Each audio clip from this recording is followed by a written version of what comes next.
அனைவருக்கும் வணக்கம். நான் பிரபாகர் ஜோதிடர். ஓம் சிவாய நமக. சிவசக்தி திருச்சிற்றம்பலம்.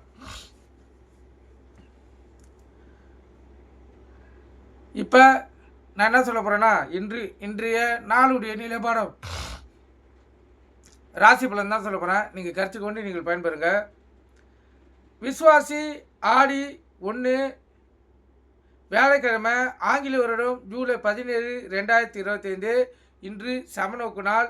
நட்சத்திரம் இன்று அதிகாலை 4:48 வரை உத்திராதி, பின்பு ரேவதி. திதி இன்று மாலை 6:33 வரை சப்தமி, பின்பு அஷ்டமி. யோகம் இன்று முழுவதும் சித்த யோகம், அமிர்த யோகம். சந்திராச நட்சத்திரம் உத்திரம். ராசி பார்த்தீங்கன்னா சிம்மம், கன்னி. சந்திராசை பொறுத்து மட்டும் ராசி 50% பாதிக்கும், லக்கணத்தை 90% பாதிக்கும். இந்த சிம்ம ராசி சிம்ம லக்கணம், கன்னி ராசி கன்னி லக்கணம். இன்று மிக கவனமாக இருக்கணும், விழிப்புணோடு இருக்கணும். வண்டி இயக்கக்குள்ளே கவனமாக இயக்கணும். எக்காரத்தை கொண்டும் வண்டியை இயக்கி கொண்டு மொபைல் ஃபோனில் பேசக்கூடாது. வண்டி எடுக்கக்குள்ளே அனைத்தும் சரியாக தான் பார்க்கணும். முக்கியமாக பிரேக் பிடி தான் பார்த்து தான் வண்டியை எடுக்கணும். தொலைதூரத்து பயணம் செல்கிறவங்க, தொலைதூர அலுவலில் செல்கிறவங்களாம் பார்த்து விழிப்புணோடு செல்லணும். அதே போல் வீட்டில் இருந்து கிளம்பக்குள்ளே அனைத்து உடைமைகளையும் எடுத்துக்கலாம் பார்த்துட்டு கிளம்பணும். ஏன்னா சந்திராசம் கண்டிப்பாக அது வேலையை செய்யும். மன சோர்வு, அலைச்சல், உடல்வாதிகள், விபத்துகள், தேவையில்லாத பகைகள், தேவையில்லாத பிரச்சனைகள் அனைத்தையும் குடிக்கக்கூடியது சந்திராசம் தான். ஒரு ராசிக்கோ லக்கணத்துக்கோ சந்திராசம் இருக்கக்குள்ள அவங்களுக்கு பாதிப்புகள் வருதுன்னா அது சந்திராசத்தை பொறுத்து அவங்களுக்கு அமையும். இப்போ கணவன் மனைவி பிரச்சனை வருதுன்னா யாருக்கா ஒரு சந்திராசம் இருக்கும், கருத்தில் கொள்ளுங்க. ஏன்னா சந்திராசம் அது வேலையை கண்டிப்பாக செய்யும். நல்ல நேரம் காலை 10:45 to 11:45. மாலை இல்லை. கௌரி நல்ல நேரம் காலை 12:15 to 1:15. மாலை 6:30 to 7:30. கௌரி நல்ல நேரத்தை பொறுத்து மட்டும் புதுமண தம்பதிகளுக்கு சாந்தி முகூர்த்தம் அமைத்தால் சிறப்பு. குழந்தை பாக்கியம் இல்லாதவங்க பயன்படுத்தினா சிறப்பு, சந்தன பாக்கியம் ஏற்படும். அதே போல் திருமண தடை ஏற்படுறவங்க, வாழ்க்கையில் வேலை கிடைக்காம அவசரப்படுறவங்க இந்த டைமை பயன்படுத்தி நீங்கள் ஜெயிக்கலாம், கருத்தில் கொள்ளுங்கள். இப்போ ஒரு அப்ளிகேஷன் போடணுன்னா இந்த டைம் இப்போ மாலை 6:30 to 7:30 அந்த டைமில் போய் நீங்கள் அப்ளிகேஷன் அனுப்பிச்சிங்கன்னா அதில் நீங்கள் ஜெயிக்கிறதுக்கு அதிக வாய்ப்பு இருக்குது. ஏன்னா இது ஆதி காலத்தில் சித்தர்களும் ஞானிகளும் அரசர்களும் பயன்படுத்திய டைம் இது.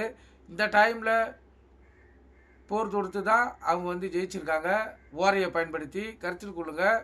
அதனால் இந்த டைம் நீங்கள் பயன்படுத்திங்கன்னா வாழ்க்கையில் கண்டிப்பாக உங்களுக்கு நல்லது நடக்கும். இப்போ ராகு காலம் மதியம் 1:30 to 3, யமகண்டம் காலை 6 to 7:30, குளிகை காலை 9 to 10:30. சூலம் தெற்கு. இப்போ குளிகைன்னா மாந்தினா குளிகை. இந்த காலகட்டத்தில் எந்த நல்ல காரியமும் கெட்ட காரியமும் செய்யக்கூடாது, அது தீவினை ஏற்படுத்தும். சூலம் தெற்கு. கோயிலுக்கு சென்றால் தெற்கை பார்த்து தான் நீ கற்பூரம் ஏற்றணும், விளக்கு ஏற்றணும். இன்று தெற்கு தசநாதர் தான் வழி நடத்துகிறார். எந்த தசநாதர் வழி நடத்துகிறாரோ அந்த தசையில் நம்ம வணங்கினால் மட்டுமே நம்மளுக்கு பலன்கள் கிடைக்கும். வேண்டுதல் அதே போல் தான். இப்போ 9 வாரங்கள் 9 மாதங்கள் விளக்கப்பட சொல்லி வேண்டுதல் இருந்துச்சுன்னா ஒரு நாளைக்கும் எந்த தசநாதன் வழி நடத்துகிறார் என்பதை கவனித்து அந்த தசை நாதனின் விளக்கு கற்பூரம் ஏற்றினீங்கன்னா உங்களுடைய கோரிக்கைகள் நிறைவேற்றப்படும். இப்போ நீங்கள் வேறு தசநாதர்கிட்ட ஏற்றினா உங்களுக்கு தாமதமாக தான் நிறைவேற்றப்படும். எந்த தசநாதன்னு சொல்லி நடத்தினீங்கன்னாக்கா மிக விரைவில் உங்களுடைய கோரிக்கைகள் நிறைவேற்றப்படும், கருத்தில் கொள்ளுங்கள். இப்போ நம்ம ராசி பலன் பார்க்கோம். முதல் ராசி மேச ராசி. மேச ராசியை பொறுத்த மட்டும் நாள் சுமாராக கூட இல்லை, அதுக்கும் கீழே இருக்குது. அதிகப்படியான மறதி, பிரச்சனைகள், மனஸ்தாபங்கள் இதெல்லாம் வரக்கூடிய நாள். ஆனால் பண வரியும் பொருள் வரியும் வராது, கருத்தில் கொள்ளுங்கள். உடல் வியாதிகள் வரலாம். எது எப்படி இருந்தாலும் மறதி அதிகமாக இருக்கும், சிந்தித்து செயல்படுங்க. உங்கள் இஷ்டத்தை குலதெய்வத்தை வணங்குங்க. ரிஷப ராசியை பொறுத்து மட்டும் நாள் சுமாராக கூட இல்லை, அதுக்கும் கீழே இருக்குது. பண வரியும் பொருள் வரி இல்லைனாலும் உடல் உடல் சோர்வு, உடல் அலைச்சல், உடல் வாதிகள், அஜீர்ண கோளாறு இதெல்லாம் வர்றதுக்கு அதிக வாய்ப்பு இருக்குது. அதனால் உங்களுக்கு உடல் அடித்து போட்டாப்பால் இருந்து ஓய்வெடுக்க வேண்டிய சூழ்நிலையை ஏற்படுத்தும். உங்கள் இஷ்ட தெய்வத்தை குலதெய்வத்தை வணங்கிட்டு நாள் நீங்கள் செலவு செய்யுங்க. மிதுன ராசியை பொறுத்த மட்டும் நாள் அற்புதம், சிறப்பான நாள். இந்த நாள் நீங்கள் ஜெயிச்சு காட்டலாம். ஆனால் ஆசை அதிகமாக இருக்கும். அதனால் ஆசையை அடக்கி இந்த நாளில் நீங்கள் இருந்தீங்கன்னா உங்களுக்கு இந்த நாள் ஒரு வெற்றிகரமான நாளாக அமையும். கடகராசியை பொறுத்த மட்டும் நாள் அற்புதம். உங்களுக்கு ஒரு வெற்றியும் ஒரு கீர்த்தியும் ஒரு ஜெயத்தையும் தரக்கூடிய நாள். கடகராசிக்காரர்கள் இந்த நாள் நீங்கள் ஜெயிச்சு காட்டலாம். எந்த வேலையை நீங்கள் செய்தாலும் இதில் நீங்கள் வெற்றி பெற்று வாழ்க்கையில், அதாவது இன்றைய நாள் உங்களுக்கு ஒரு படிக்கட்டு போல் வாழ்க்கையில் ஜெயிக்கிறதுக்கு ஒரு அற்புதமான நாள். ஏதாவது வேலைக்கு முயற்சி செய்தீங்கன்னா கண்டிப்பாக இந்த நாளில் உங்களுக்கு அந்த வாய்ப்பு ஏற்படும், கருத்தில் கொள்ளுங்கள். சிம்ம ராசியை பொறுத்த மட்டும் நாள் சுமார் அதிகப்படியான கோபங்கள் வரும். அதனால் கோபத்தை அடக்கியாளணும். கூட இருக்கிற நண்பர்களும் சரி, வீட்டில் இருக்கிற மனைவியும் சரி, அலுவலகத்தில் இருக்கிற ஊழியர்களும் சரி உங்களுக்கு கோபப்படுத்துகிறா போல் பேசுவாங்க. நீங்கள் உங்கள் கோபத்தை அடக்கி ஆண்டு இந்த நாளை செலவிடுங்க. இல்லைனா அது தேவையில்லாத பிரச்சனை ஏற்படுத்தும். உங்கள் இஷ்ட தெய்வத்தை குலத்தை வணங்கிட்டு இந்த நாள் நீங்கள் செலவு செய்யுங்க. கன்னிராசியை பொறுத்த மட்டும் நாள் அற்புதம். ஒரு கீர்த்தியும் ஒரு ஜெயமும் வாழ்க்கையில் மகிழ்ச்சியும் ஏற்படக்கூடிய நாள். இன்று பக்தி அதிகமாக இருக்கும். அதே போல் கணவன் மனைவியும் ஒற்றுமை அதிகமாக இருக்கும்.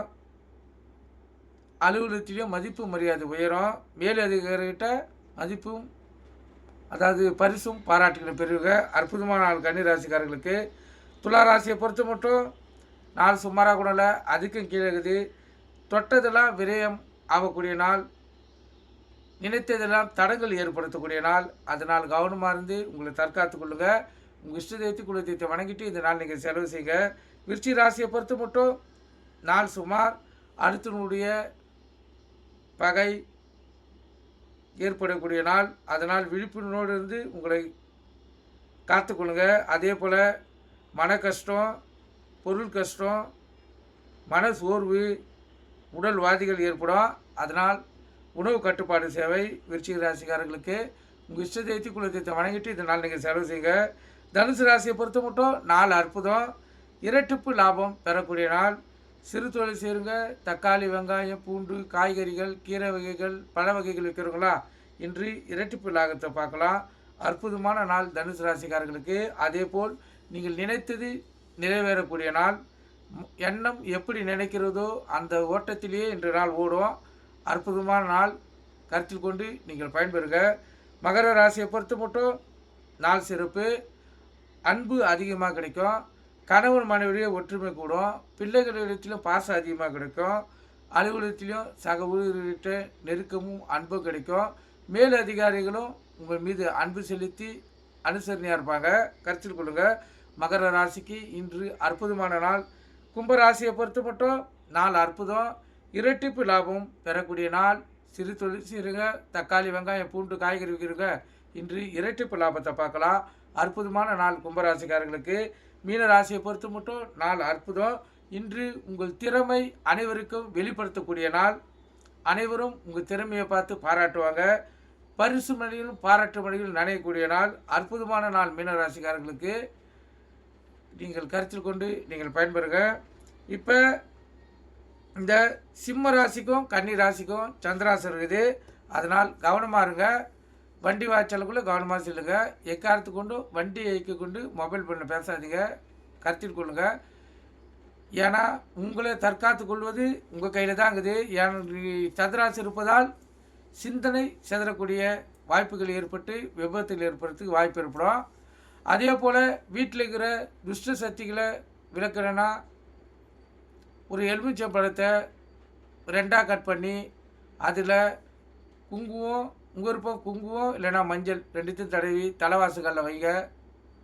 ஒரு வாரம் வைத்து பார்த்தா உங்களுக்கு தெரியும் வீட்டில் எந்த துஷ்ட சக்தியும் இல்லைன்னா அந்த எலுமிச்சை பழம் வச்ச குங்குமமாக இருந்தாலும் சரி, மஞ்சளாக இருந்தாலும் அப்படியே இருக்கும். அதாவது சிறிதளவு தீய சக்திகள் இருந்துச்சுன்னா உங்களுடைய எலுமிச்சை பழம் சாம்பல் பிடிக்கிறா போல் மாறும். நடுவில் கருத்தில் கொள்ளுங்கள்.